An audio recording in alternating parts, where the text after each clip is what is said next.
তো গাইস দেখো আমাদের গুন্ডাকে এখন ঘুমিয়ে আছে। রাতভর জাগে আর এখন দেখো ঘুম পাচ্ছে। রাতভর তো আমাদের নিন হারাম করে।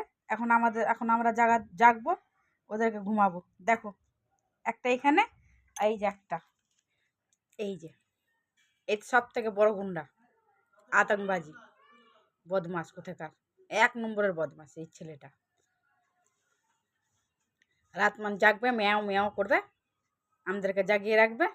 আর এখন ওরা এখন ঘুমাচ্ছে, এখন আমরা ওদের পাহারাদারি করবো। দেখেন সেই ঘুম পাচ্ছে, দেখেন বদমাস বাচ্চা, দেখেন এই যে চোখ খুলে দিয়েছে গুন্ডি, দেখেন।